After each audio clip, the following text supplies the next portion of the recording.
What are the most significant challenges businesses face when managing global payroll today? How does global payroll contribute to enhancing the employee experience? To discuss this and much more, I'm joined by Allan Harness, Global Employment Solution Director at Vistra. This is Marketplace Matters.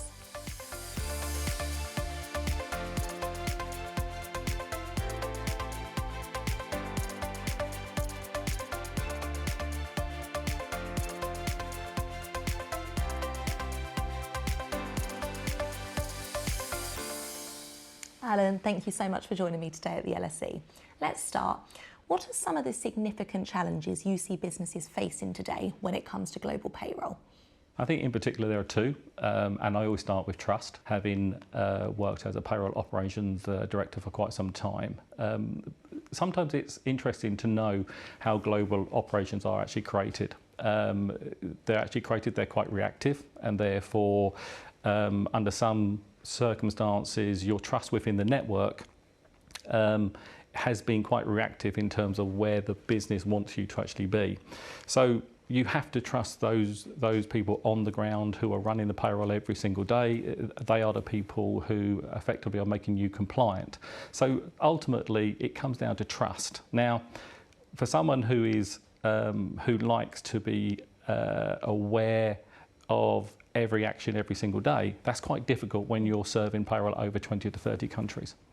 And how would you say that global payroll can enhance the employee experience? Well, I think that leads very, very nicely onto trust. You will lose trust if employees don't get paid. It's the most emotive subject in any organisation when employers haven't been paid either accurately or on time. So when you start to build trust and there is a confidence is that you're going to be paid on time every single month and you know what is within your pay packet effectively, you can start to engage them slightly differently. They can start to engage you in terms of they go to their pay slip every single month. You can start to put information around the pay slip in terms of the benefit schemes. And you can start to give them a lot more information around what their entitlements are, but it's got to start with actually employees and being paid accurately and on time. Mm-hmm. Thanks, Allan. Really interesting. And if we look at technology, so what would you say is the impact that technology has had in the last few years on the global payroll industry, and what are some of the future trends you see in this area? Well, I see technology as something that is 20 years old now. So if I go back to my very first answer, I used to walk into the payroll office and there used to be a whiteboard, and on that whiteboard was 20 countries, and I needed to question, is everything working well? Mm-hmm. You know, has the data been received? Have we checked the data? Have we sent the data down to our payroll operational teams in country? Have they run the payroll? It used to be almost kind of a sixth sense when things were going wrong. Mm-hmm.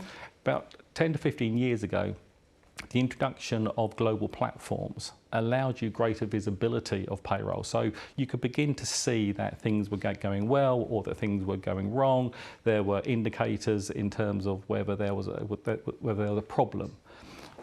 On top of that, become the advancement in terms of looking at the data. So consolidated data, having greater visibility of data within these global platforms.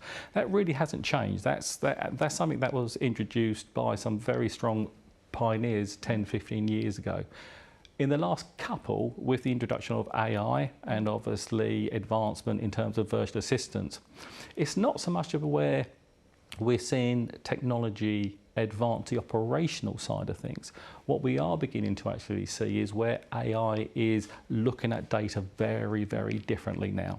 So now our clients can look at data, they can assess the data, they can start to plan with that data. And that's something very, very different, because payroll data used to be quite static. At the end of every single month, a set of data arrived and you could validate and look at the data. Now you're using the data to actually make far wider and greater business decisions. Mm-hmm. Really interesting. Thank you, Allan. I mean, you touched on things going wrong there and indicators when things go wrong. What would you say are some of the mistakes that you've seen companies make when scaling internationally when it comes to global payroll systems? I don't think it's a mistake. I think that payroll has never been strategic. And I know that's something that people might listen to this and say, well, of course payroll is. It isn't. It's very reactive. And so you typically have operations that are very, very strong. It's usually aligned to your larger headcount where you got a lot of confidence. But then attributed to your smaller headcount, or what we make reference to as the long tail, you're making quite reactive decisions here. And because of that, sometimes you don't get it right because you have to react.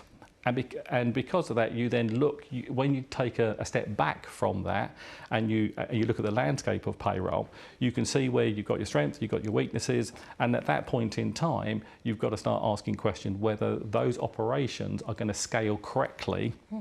So that when you do get that email or that phone call and say, we've got 50 employees within a particular country, but we want to scale up to 1,000, at that point you have to take a rather large intake of breath and say, actually, I haven't done this right, or actually the supplier or the way I've created the operations in country isn't robust enough to actually scale. At that point in time, you need to look at things differently. Yeah. So I don't ever see payroll as a mistake. I just see that it's very reactive, and because it's reactive, you need to start making strategic decisions as you start to understand the growth of your organisation and where they want to be.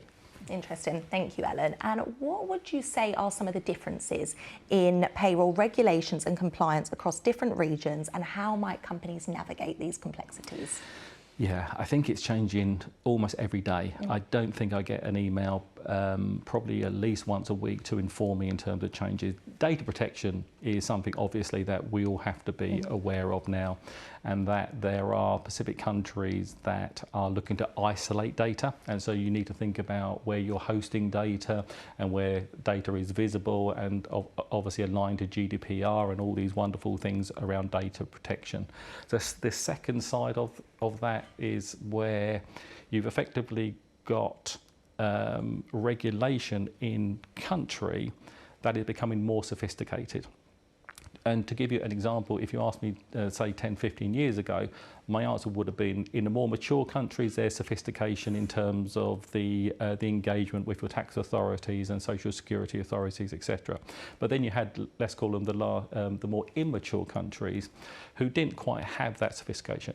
Everyone has grown up now. Everyone has grown up. So what you're beginning to actually see is even the most remote locations are having quite sophisticated integration with tax offices, with obviously with regulatory authorities, so that they are reacting to budgetary changes and regulation changes almost immediately. It's no longer that you're receiving a change in August and you've got time to plan for the following January. These things are almost immediate now. So sophistication around data protection, data compliance, but also regulation within countries where governments are becoming a lot more sophisticated in terms of how they're actually sourcing taxes directly from the employee. Interesting. And what role would you say outsourcing plays in the global payroll industry, and what are the advantages and disadvantages of this? Well, I think if you take then that step back, global payroll outsourcing becomes strategic. It's the first time in any organisation that you've been allowed to holistically look at your operation and ask the question, what does good look like now and what does good look like going into the future? So if the organisation allows you to do that, you can take the vast array of operational models. You've got some in-house, you've got some outsourced, you've got some outsourced to global suppliers. It's a mix of operational models that actually you're not that comfortable with. So being able to take the step back, work with a supplier that can actually offer you that levels of service levels of consistency and of standards allows you to start thinking a lot more around, okay, so what is my strategy now? Is it that I want and I absolutely require the professionalism of payroll operations? That's a tick. That always has to be a tick. You know, it goes back to one of your questions in terms of confidence with your employees. You build confidence by simply getting people paid on time and accurately. But then you're allowed to then think more strategically. Okay, what do I want to see from payroll? What is the visibility of payroll? Do I want to see the processes? Do I want to understand whether they're going good, bad, or indifferent, irrespective of whether it's in a very mature country or, as I said, in a slightly less mature country? What I want to see with this data. am I able to integrate my data now through my invested HR platforms, Workdays, SAPs, all these platforms? Can I integrate it to my finance platforms? So all of a sudden, you're actually not only talking about that fear of people getting paid on time and accurately. You're also thinking at that strategic level of leveraging the investment within your organisation in terms of making data work for you, but also allowing you to actually think in 3 years' time, if the strategy is that we're going to grow in this country, this country, this country, I've defined my standard target operating model. I'm just deploying it in another country rather than have to set up from scratch. Wonderful. Allan, thank you so much for joining me today at the LSE. Thank you. For more information about Vistra, you can visit their Marketplace profile page on the London Stock Exchange Issuer Services platform. Thank you so much for watching.